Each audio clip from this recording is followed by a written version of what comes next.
Olá a todos e todas, espero que estejam todos e todas muito bem. Meu nome é Fagner, faço parte da equipe, do N Periferias, da parte de mídias sociais. E hoje a gente está aqui para apresentar mais um episódio do Voz Ativa, que é um programa de entrevistas do N Periferias, que busca entrevistar pessoas que tenham origem na periferia e que desenvolvam trabalhos e temáticas voltados não somente à área acadêmica, mas às mais diferentes formas de arte, sejam elas artes cênicas, artes plásticas, música. E hoje a gente tem aqui, nós temos a honra de ter conosco a Kelly Lua, que é uma artista, uma multiartista, que reside em Barcelona, mas atualmente está aqui no Brasil, para a produção do seu novo álbum. E aí a gente tem essa honra de poder entrevistá-la. Kelly, muito obrigado, por ter aceitado o convite. E eu fiz uma brevíssima apresentação. Então, a primeira pergunta também envolve a sua própria apresentação, porque ninguém melhor do que nós mesmos para nos apresentar.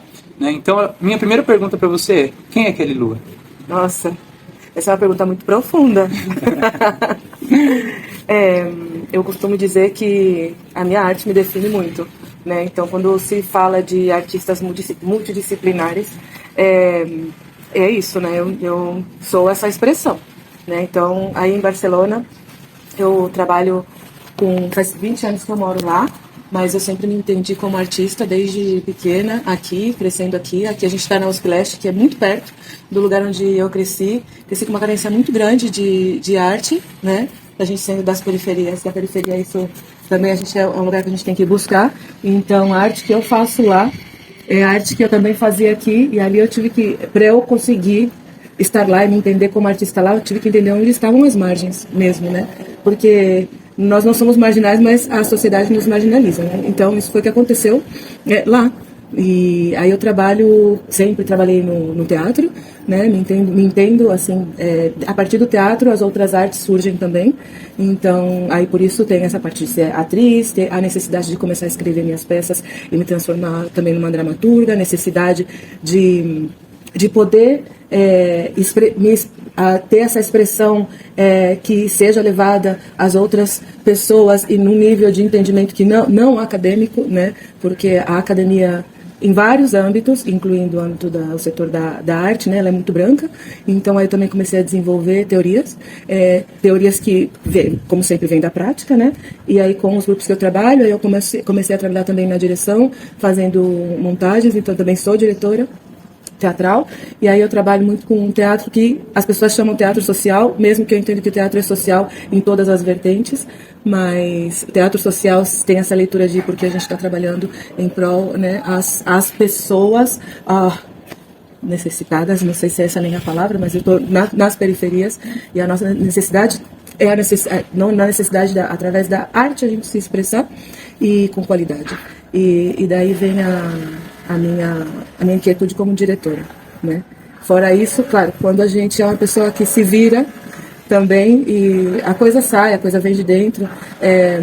Eu gosto muito de maquiar, então aí com o teatro a gente tem essa coisa que ele é muito completo, Então aí eu comecei a desenvolver muitas artes dentro do teatro mesmo, E aí a gente começa a estudar, a maquiagem no teatro e tal, quando começo a ver personagens e tudo, mesmo tendo as referências que eu tive aqui do Brasil, chegando na Europa, também é muito branca, e aí também comecei a fazer essa busca também através das maquiagens. Aí começo a conhecer afrofuturismo, o que é isso? Que loucura é essa? Então, eu sou muitas coisas, mas é isso, dentro desse mundo, e dentro do meu mundo de ser uma mulher negra, nascida aqui, e indo para lá, e tendo esse atravessamento, que não é pouca coisa, viver num país dos colonizadores, Então isso é uma palavra que eu gosto muito de trazer aos nossos corpos negros daqui, porque é uma ilusão quando a gente quando eu falo assim, eu moro na Espanha, nossa, que legal, e agora minha resposta não é tão feliz, sabe? Porque a gente sai com esse sonho e a gente se descobre num lugar da sociedade muito difícil mesmo de viver e de sobreviver, E como artista, que se diz, e é verdade, é difícil já, a gente ter esse reconhecimento social, se não, ainda mais quando a arte, para mim, não é acadêmica, A arte, ela transcende muito mais. Então, já é difícil aqui, imagina lá, com tudo isso. Mas tô aí com a minha arte, voltei para cá. para gravar meu disco. Para mim isso é muito importante, gravar aqui, porque a minha expressão de arte está aqui. Vem daqui, agora sim tem esse atravessamento, mas através da música também eu consigo me expressar desde outros lugares. O que me acontece lá? As pessoas me buscam muito pelo meu trabalho, mas para falar do antirracismo, porque eu trabalho com antirracismo através do teatro, né? Tanto dando as aulas, formando grupos, que eu tenho um grupo de pessoas que são adotadas, que existe muitas pessoas adotadas lá que são de origem africana, né? E tem uma carência muito grande da gente criar. Se aqui existe, aqui já tá mudando um pouquinho as coisas em relação a lá, que a gente não está nem engateando, se é que a gente fala que está engateando, né? Então as necessidades tem muita urgência. E aí a minha arte acabou sendo muito dentro do antirracismo sempre, né? Por essa urgência, né, de também estar, esse grito, né, que a gente precisa ir viver, né, para poder viver melhor. Só que tem um momento aí que a gente cansa, porque eu não quero sempre estar na militância, né, mesmo que porque eu sou muito mais que isso, né, eu sou uma artista, né, e na arte eu sou muito mais coisas, e eu tava com, saudade de poder escrever só, que já é muito sobre a existência humana, mesmo que o racismo me atravessa, né, outras coisas me atravessam também. E através da música e da poesia eu consigo chegar nesses lugares, acessar esses lugares. E agora que eu vim pra cá gravar meu álbum, acabei a gravação, tá assim na reta final já fizemos até a audição. É um lugar de realização muito grande, porque tem todos esses atravessamentos, né? Que eu consegui colocar em 10 músicas, porque eu tenho música para muitos discos, né? Mas como artista independente, chegar até aqui já, né? Assim, depois de muitos anos, já é bastante, assim. E aí, nessa arte, eu coloco o afrofuturismo, que é um lugar também que eu consigo me entender muito, que eu tô conseguindo me entender, né? Também como artista. Então, definir a pessoa é muita coisa. Não dá, não. Eu acho que ainda... E essa é a definição que eu tenho desde dentro para fora. E desde fora para dentro, as pessoas que veem minha arte podem dizer coisas, né? Assim, quem consegue se definir de verdade? É uma pergunta que tem uma resposta utópica, né? Acho que em cada momento que a gente responde essa pergunta, é uma resposta diferente. Uhum. A gente está em constante metamorfose também. Uhum. E você falou um pouco mais do seu desenvolvimento artístico nesse momento, né? Citou o novo álbum, mas eu queria saber um pouco da base, né? Eu entendo que a pessoa, quando ela se entende artista, ela também vai entender em qual ramificação da arte ela se sente melhor atuando, né? E eu já tive a oportunidade de ver artes plásticas suas, de ver você cantando, de ver você atuando.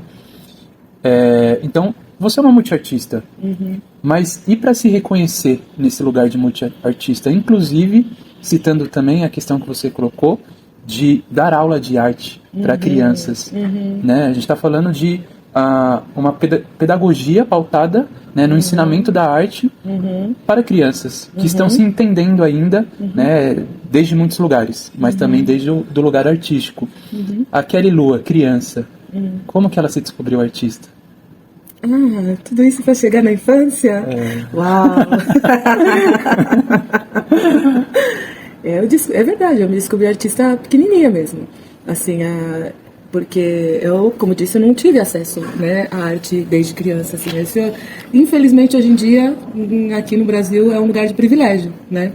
E aí eu venho da escola pública, daqui, pertinho daqui, e ali o que a gente tinha era um guarda na porta da escola, porque as crianças não podiam pra vigiar se alguém entrava armado, né? Porque é a escola de várias idades, né? E aí eu lembro que uma vez foi lá na escola um grupo de palhaços. Eles eram básicos, mas eram...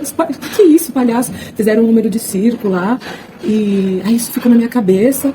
Aí eu já lembrava dessa sketch. Eu fiquei, aquilo ficou marcado. Aí depois a minha professora da 4ª série da primária, a filha da professora, estava fazendo teatro e queria montar uma peça de teatro com a gente. E eu escutei esse nome teatro pela primeira vez. E eu não sabia o que era. Mas eu falei, eu quero. Quantos anos? Eu tinha 10, quando a gente está na 4ª série. Por volta disso. 10 anos, E aí a professora falou assim, vou fazer um casting. que é isso? Ninguém entendia o que era casting. E aí ela explicou e falou assim, ó, vocês vão ver algum anúncio da televisão, propaganda, e vão copiar, fazer do jeito de vocês, e trazer pra cá, e a gente vai escolher quais pessoas vão entrar nessa peça de teatro, porque não dá pra fazer peça com todo mundo. As salas de aula são 40 alunos, né? E aí tá. E aí eu fiquei com catapora, fiquei sem grupo, elas queriam fazer um anúncio do McDonald's, enfim.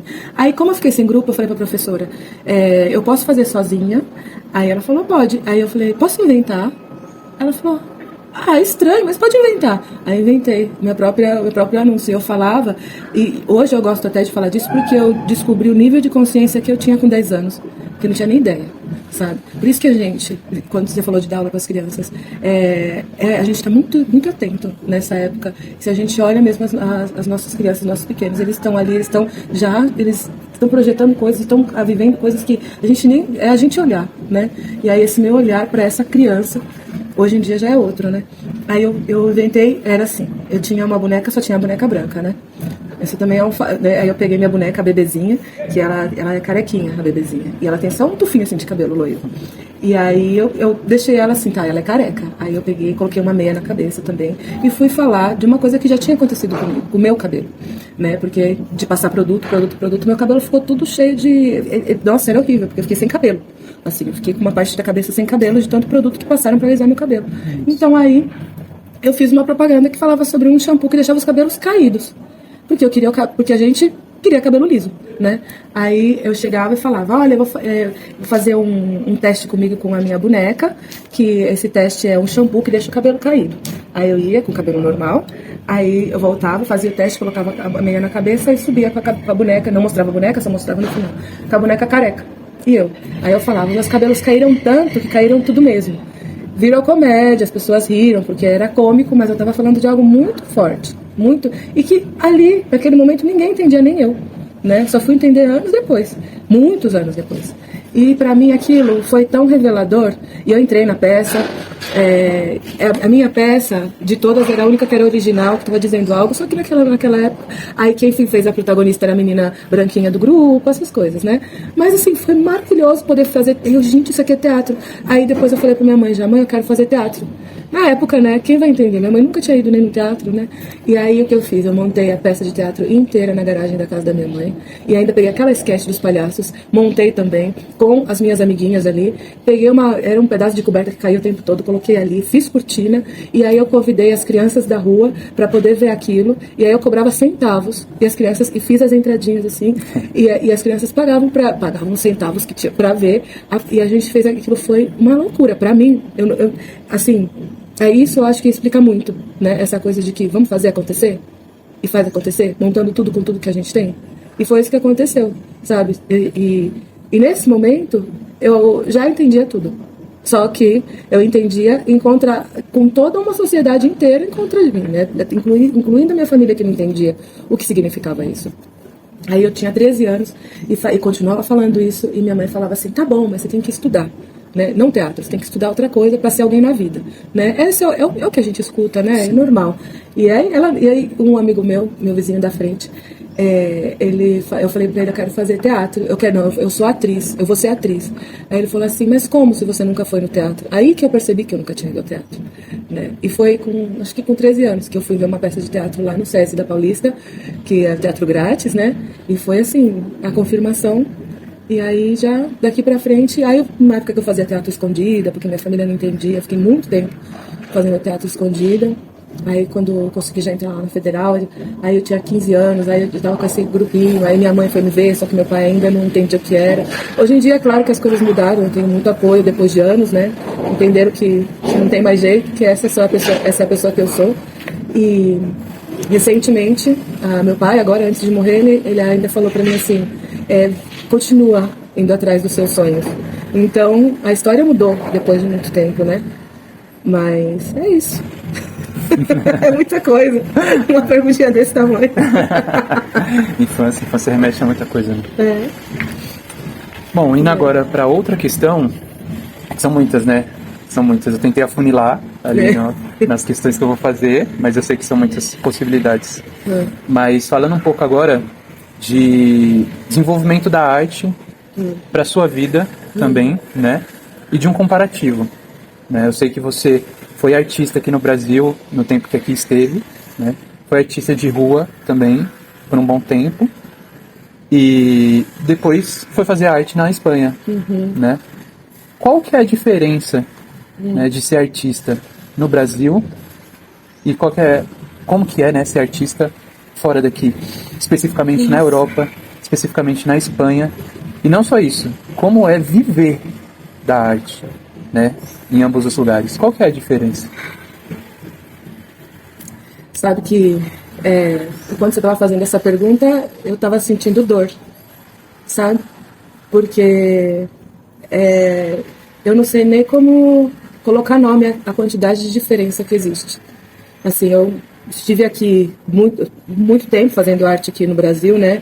E aí uma das coisas que eu fazia era levar as minhas peças para as escolas na periferia, lugares que eu sei que era como tipo muito difícil de chegar, né? Então a gente ia para esses lugares e a maneira de chegar era falando com a diretora das escolas, mostrando as nossas fotos, e aí vamos cobrar R$1 por criança, a escola tem tanta gente, a gente vai sair daqui com 1.000 crianças, R$1.000, tipo, sabe? Fazendo as contas assim. O corre sempre foi dentro do corre, e falando com as pessoas e tendo esse feedback muito rápido, imediato, né? E fazendo acontecer, assim. Aí, e também viajei bastante com a minha mochila pelo Brasil, conhecendo arte, batendo nas portas, batia inclusive nos festivais de teatro, e as pessoas me acolhiam, os artistas acolhendo artistas, até às vezes eu até cantava, comecei a cantar nessas épocas que eu viajava, comecei a compor, né? E cantava, me colocava no meio do show ali, do festival que estava acontecendo. A gente é muito assim aqui, né? E enquanto eu estava aprendendo, fazendo uma oficina, eu estava também fazendo a minha arte ali. E, nossa, você veio de São Paulo? Nossa, você veio da onde? E a gente entende isso, né? E lá não. Lá, eu cheguei, do mesmo jeito que eu chegava aqui, eu levei minha peça, a peça que eu tinha no momento, levei ela no avião, né? Pra chegar lá e com essa coisa de... E não, aí você chega lá, você é esse corpo preto, imigrante. Você não é estrangeira, você é imigrante. E você é cidadão de terceira. E aí lá existe burocracia. E é uma burocracia até para o acesso a... Você não pode falar com uma diretora na escola. Como assim você? Você veio limpar? Né? O que você veio fazer? Você veio pedir trabalho? Que não tem. Então, acessar esses lugares foi difícil. Eu fiquei 1 ano ali trabalhando de tudo para depois ir falando, conversava com as pessoas, buscava maneiras alternativas, sempre estava nos lugares que aqui se chama ocupação, né? Aí são as ocupas, lugares ocupados, que muitos artistas, né, independentes estão nesses lugares também. Então, para começar com arte, eu sempre estava nesses lugares, entendendo, e isso era o que me nutria, né? E participando do que as pessoas ali chamam de cabaré, tem um pouco, algo parecido, entre muitas aspas, ao nosso sarau, porque são vários números dentro de, né, e aí dentro de um mesmo show. E aí eu fazia muito cabaré, mas era assim, não tinha nenhum lugar de sobrevivência ali, era quase, muitas vezes eu nem recebia, né, era só para era para me manter viva, né. E aí também tem esse intercâmbio com os artistas e tudo, a gente se autogestionava nesses lugares. E para começar realmente a trabalhar foi depois de 1 ano que eu entrei em crise mesmo, assim, né? Trabalhando de garçonete, não porque não seja um trabalho digno, mas porque eu não estava fazendo o que eu vim para fazer nesse mundo, eu estava fazendo outra coisa. Aí me fizeram uma proposta para ir trabalhar, olha só, era dando aula de arte plásticas num centro cultural de lá para a comunidade cigana. Aí foi aí, você faz teatro? Vamos fazer aula ali também. Aí comecei a me movimentar, né, um pouco nas associações. Aí eu ficava inventando projetos sociais, eram oficinas. Eu inventava oficinas com outras pessoas também. Aí tinha um pouco de teatro, mexia muita arte plástica. Aí as pessoas perguntam, você sabe fazer? Eu falava, sei, mesmo que eu não sabia. A gente inventávamos mesmo, e acontecia e tudo. Não colocava o valor devido, porque eu não entendia que eu estava criando coisas que eram importantes, né? Mas eu comecei foi um comecinho, né? Até eu começar mesmo a trabalhar com o teatro foi um tempo, mas aí eu já tinha uns lugares de respiro, né?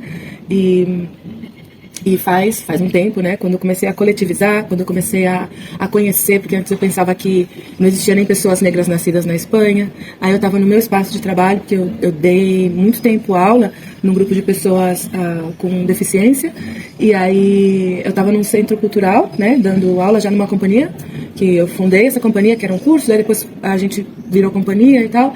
Aí foi uma mana ali fazer a peça, no lugar onde eu ensaiava, no horário do meu ensaio, com essa companhia. Aí eu falei, vamos ver essa peça? Aí, gente, era um monólogo de Silvia Alberto Sopali, que é uma atriz maravilhosa, queridíssima, assim, somos companheiras hoje, e muitas mais pessoas, né, nesse coletivo que se chama Tinta Negra, mas ali tudo começou. E nem sabíamos que ia existir Tinta Negra, né? Começou a nossa companhia que se chama Não Somos Whoopi Goldberg. É assim que pronuncia o nome dela aqui? Uhum. Ah, tá. E também veio a Silvia com essa, tenho vontade de trabalhar com outras mulheres, né? E assim, a gente se conheceu como atrizes negras, mães, né? Porque ela também é mãe, a gente tem filha com 1 ano de diferença, as duas, e foi assim, uau, sabe? Uma coisa linda. Aí, eu conheço uma que tal, aí era a Maísa. Aí já éramos 3, aí a gente começou aí teve essa companhia. Aí a gente já começou, eu tenho poesia, eu também, vamos falar das mulheres negras e tal. E aí depois teve um fato horrível, um dos muitos, né, que acontece ali na Espanha, com um diretor conhecido, chamado Davi Selvas, que no teatro principal, dos teatros principais de lá, que ele estava fazendo montagem de Angels in America. E nessa montagem a gente sabe, quem conhece a peça, que tem uma exigência de roteiro já, de pessoas negras, né? Tem um personagem que é uma pessoa cubana, e ele fala até desde o lugar de ser um homem negro, gay e tudo. E aí no casting não tinha nenhuma pessoa negra nesse elenco, né? E aí a gente já descobrindo isso, várias pessoas, eu estando no meio assim já sabia de maneira ilhada, aí a Samana também, aí uma outra, e a gente ainda nem se conhecia, essas pessoas negras que estavam no meio que eram atrizes e atores, né? E aí aí eu falei pra Silvia, tá acontecendo isso, vamos pegar um cara branco pra fazer um blackface, tal, não sei o que, aí já tinha chegado a palavra pra ela de outro lugar, porque a gente também, né, a Silvia tinha uma ideia, que era fazer um festival Black Barcelona, para as pessoas, pra gente começar a se unir. Então, quando eu conheci Silvia, ela já estava com essa ideia do Black Barcelona. Aí o primeiro festival aconteceu ali. Aí a gente começou a coletivizar. Aí a gente começou a conhecer algumas outras manas da arte. Aí quando aconteceu esse fato do Angels in America, já existiam alguns contatos, né, com essas pessoas. Aí as manas maravilhosas, lindas, as Seis Sisters, né, que elas são mulheres que cantam, são cantoras e também atrizes, e elas são afrocatalanas, né? São negras retintas catalanas. E essa imagem da Catalunha, poucas pessoas acham que existe, né? Nem quem viaja para lá pensando que existem pessoas retintas ali, né? Silvia também é uma mulher negra retinta. Aí começou essa voz, aí a gente fez um protesto. E aí nesse protesto, né, assim, visual, né, falando sobre o que estava acontecendo. Não vou contar toda a história minuciosamente, mas a peça foi estreada. O diretor decidiu não fazer o blackface, mas colocou o mesmo ator que o ator não queria, mas pelo ofício do ator, ele fazia parte da companhia, ele ficou na peça. E ele colocou um cartaz falando que por falta de atores qualificados, ele ia fazer com um ator branco. Foi terrível para nós, para o nosso coletivo, para os atores negros, né, que também são super qualificados, que estão no nosso coletivo, que não fizeram o casting, mas isso aconteceu. A gente teve convite para entrar, reverberou bastante, ele ganhou, Davi Selvas ganhou o prêmio como melhor peça. A gente foi na premiação, né, a principal premiação de teatro de lá, chama Prêmios Butaca. Aí a gente fez uma protesta, o Davi Selvas, ele rejeitou o prêmio, né, depois do nosso discurso, e isso reverberou em muitas coisas. Então o nosso coletivo está aí, e aí existe também essa coisa ali, né, dessa presença da nossa existência. Algumas coisas estão sendo feitas, lugares, a gente começa a ter um lugar, mas é muito tímido ainda. As pessoas esquecem de escrever a gente nos roteiros de uma maneira natural. De uma maneira, ou a gente ainda está em lugar de imigração, e quando a gente não está em lugar de imigração, hoje em dia começou a acontecer com essas manas que são nascidas lá, e ainda bem, mas com pessoas nativas, né? Então eles pedem o catalão nativo, porque eu falo catalão e falo espanhol, só que meu sotaque não é de lá. Então antes existia esse lugar que também não é legal, que eles pediam um sotaque africano, Não existe sotaque africano, essas coisas, né? Ou um sotaque muito específico da América Latina. Aí como fica um sotaque que é meu, que eu não tenho nem sotaque de brasileira, já tenho um sotaque bem misturado.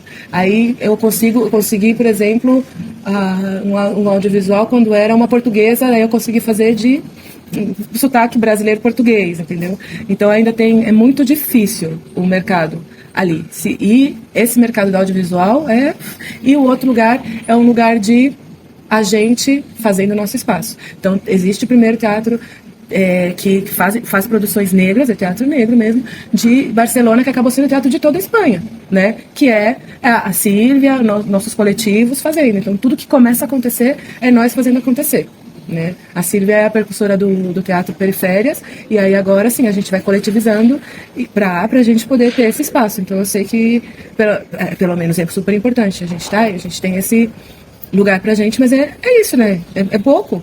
A gente é muito mais que, né, um só lugar, né? Mas só pra entender que... Por isso que eu falo que dá dor, essa pergunta. Dói muito, porque agora eu vou voltar pra lá.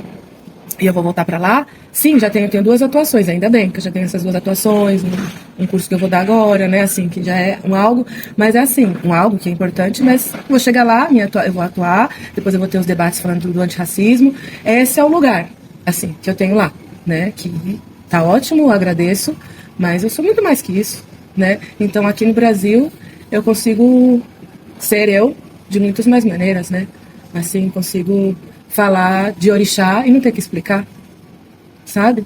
Eu consigo me vestir da minha maneira e não ter que ficar explicando, não, isso aqui é minha maneira, isso aqui é meu cabelo, isso aqui, não preciso ficar explicando quem eu sou, né? E assim, os poros já ficam em contração quando eu vou, né? Tô falando da arte, mas isso também é a vida, né? O dia a dia, sair na rua aqui, a gente sabe, né? Sair na rua aqui como é, né? Para uma pessoa negra. Mas sair da rua lá, a gente tem ainda mais adjetivos pejorativos ainda, né? Isso é uma reverberação também na arte, no trabalho, e é isso. E muito mais, coisas que eu nem sei colocar nome, né? Mas sigo, resiliente, resiliência é o meu nome, fora daqui mais ainda, né? Tem esse lugar duro, mas tem esse lugar também do grito. Quando eu chego, faço a minha peça, eu tenho uma peça que fala sobre a Carolina Maria de Jesus e a outra que é John Carnegra. A peça que mais vende é a John Carnegra. Carolina Maria de Jesus, para mim, é importante porque é a gente levando e continuando, né, fazer reverberar as nossas vozes, né, nossa pluralidade de vozes. E a outra é a que vende mais porque eles querem escutar sobre. Isso é uma coisa boa, querer escutar sobre. O que não é legal é se sentir com alívio na consciência depois que você já fez, entendeu? E também a minha peça, ela é feita em momentos específicos. É como aqui, chega o mês da consciência negra, todo mundo quer a gente, né? Sim. E ainda bem que agora é feriado, né? Pelo menos, né? Pelo menos. E esse ano eu não trabalhei no dia da consciência negra. E foi bom não trabalhar nesse dia, né? E lá ainda é muito mais, assim. Muito, muito, muito, muito, muito mais. E nesses 20 anos eu vejo mudança. Eu vejo lugar de respirar aqui no Brasil, né? Não.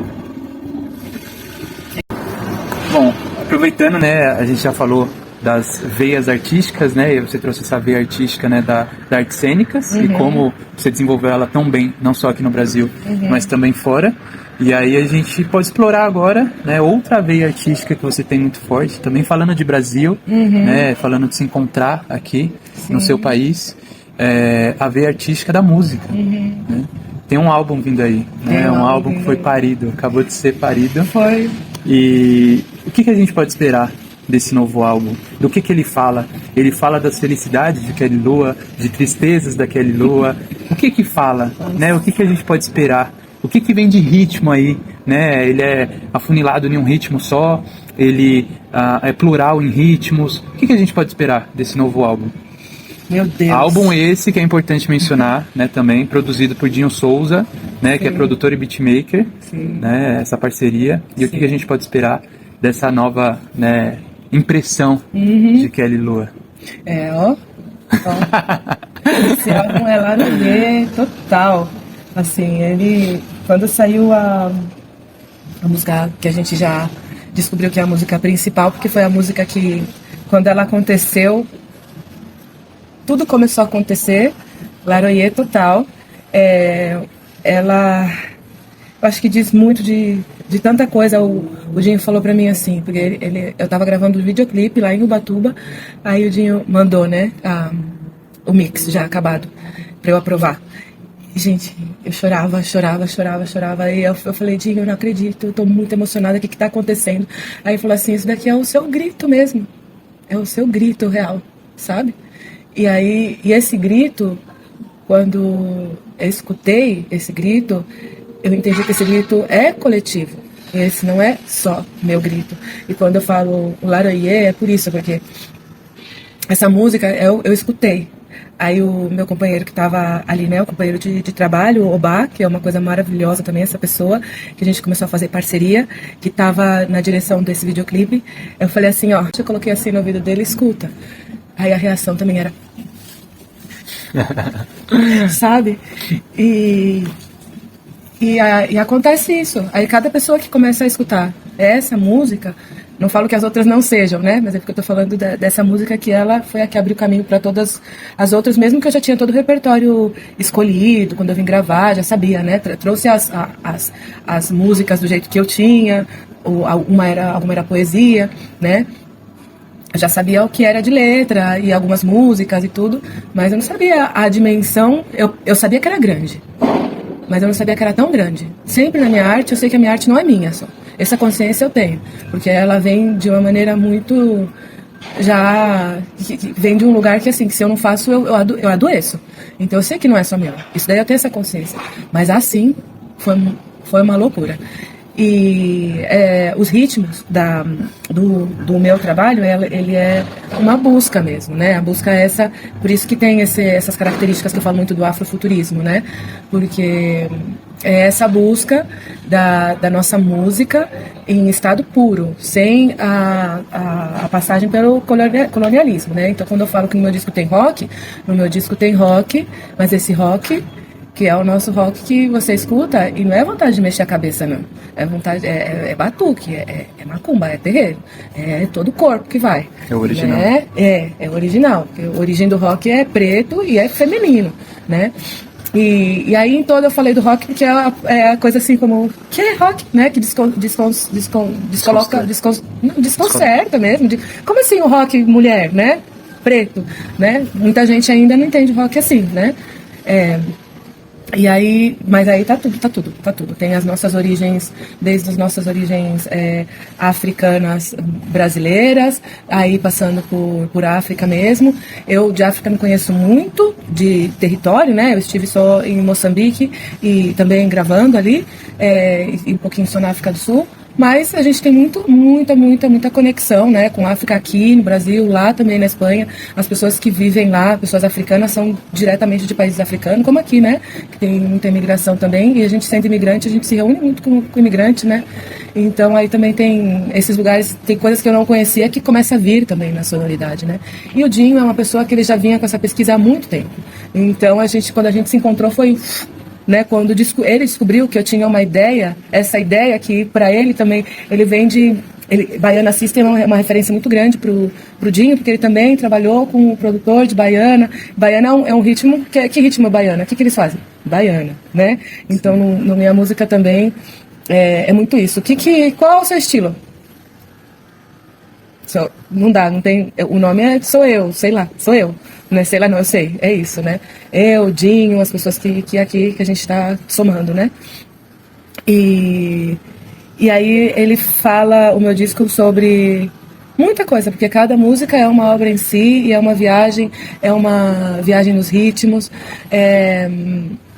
Não tem nenhuma música que você fala assim, isso daqui... Não, cada música realmente é uma viagem que você pode escutar várias vezes, porque elas têm tantas camadas que cada vez que você escuta, você vai descobrir uma coisa nova, né? Você vai dizer, esse aqui é a guitarra, sertão, não sei o que, de repente você está escutando lá o terreiro, aí de repente você está escutando, né? E tem isso. A música principal do disco se chama Não Bate na Criança. Essa Não Bate na Criança... Não bate na criança que a criança cresce. Quem bate não se lembra, quem apanha nunca esquece. É um refrão da capoeira, né? E essa daí faz muito tempo que esse refrão da capoeira me vem, que eu já sei que é uma música, né? E ela tinha outra letra. Ela era outra, quando eu cheguei no estúdio mudou. E aí a gente descobriu... Eu tô falando só dessa música porque eu acho que isso resume muita coisa, né, sobre essas viagens no disco. A gente descobriu ali que deveria ter um ponto de Exu Mirim, porque essa música ela trabalha o sagrado infantil. Não é um disco nada infantil, ele é um disco muito adulto e trabalha com o nosso sagrado infantil. Pode ser, olha, até estou descobrindo agora. Essa pergunta que você fez de quando eu me descobri artista, esses lugares, né? E também desse lugar de respeito, porque a gente, nessa vida, a gente aprende tanto a base da pancada que a gente esquece, né? Realmente, dessas maneiras tão mais... que para mim é um caminho muito mais sincero, né?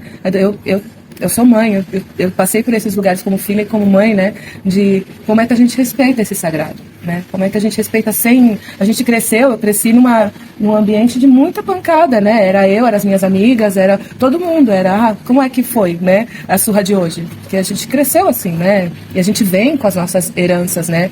Também escravistas, assim, a gente, nessa época, a gente sempre está na base da chicotada, né? Então, tem um ponto de Exu Mirim aí abrindo esse caminho, falando do sagrado.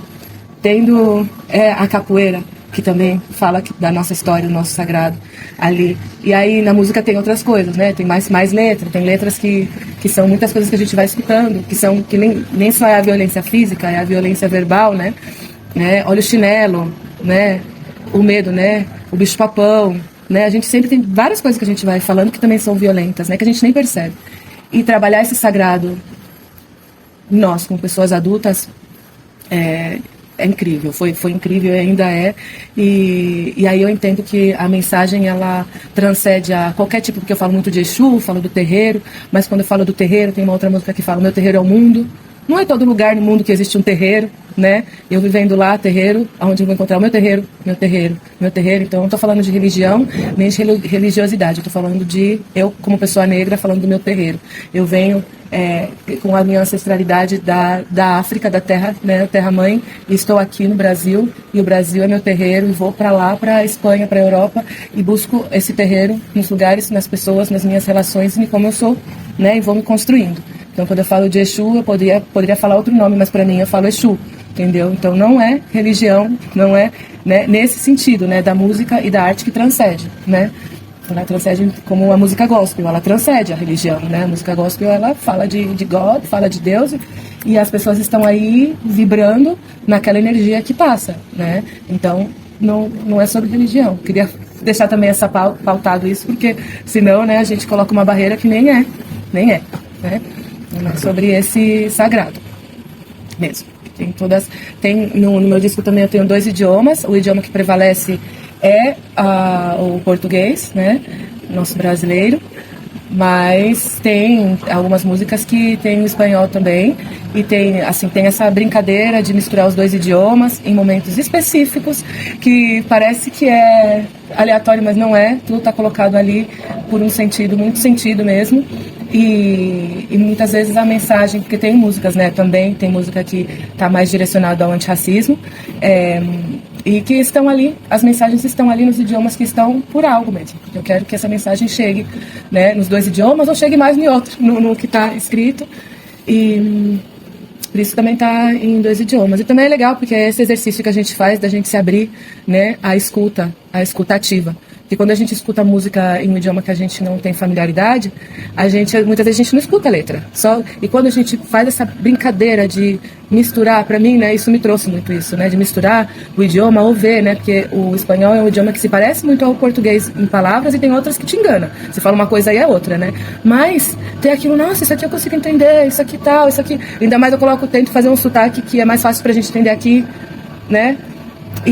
E aí a gente abre a nossa percepção, né, também. Então, tomara que chegue assim, que as pessoas que escutem, as pessoas aqui no Brasil que escutem a parte em espanhol, queiram mesmo saber o que está falando em espanhol, que é isso, né, a gente abrir a nossa percepção mesmo, né, e assim, e abrir de verdade.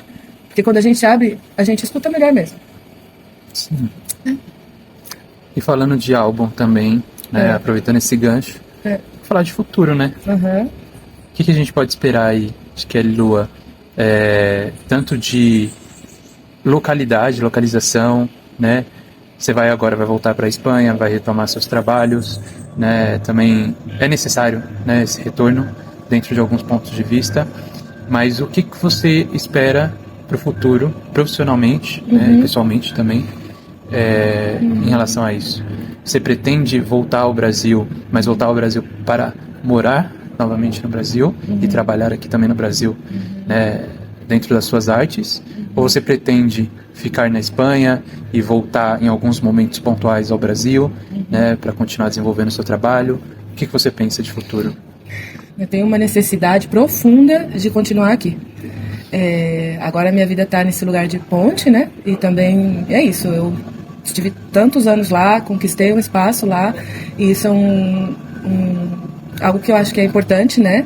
Eu conservar esse espaço, mas isso não quer dizer que eu vou ficar morando lá, né? Porque para eu conseguir realmente, eu sinto, desenvolver todo esse trabalho que foi feito aqui, que é a minha identidade aqui, e esse lugar de entendimento, o disco, eu sinto que ele tem que ser...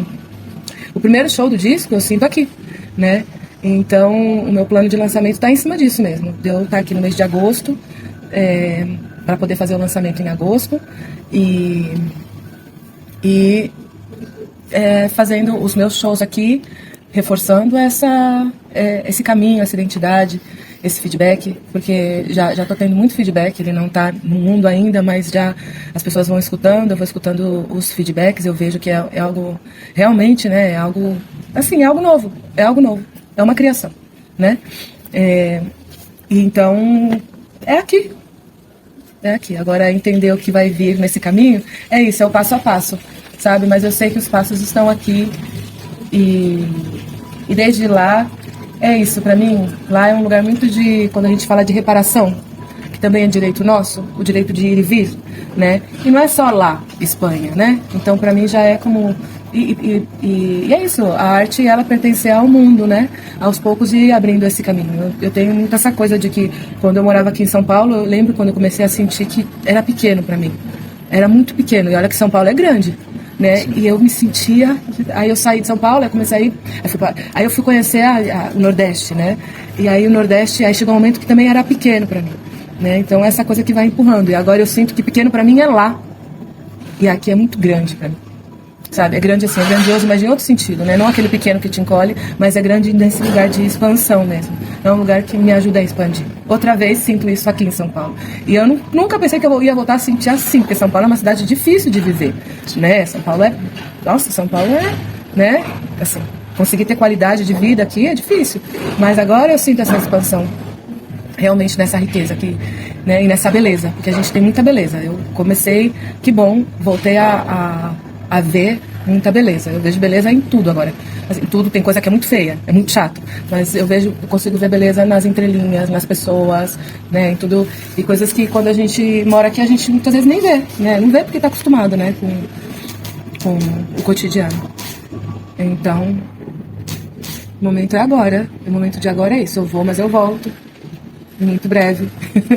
Volte logo, é importante. Volto logo, volto assim já com o show preparado. Quer dizer, vou preparar o show aqui também. Vou pré-preparar lá, né? Assim, mas, sim. Aqui estou.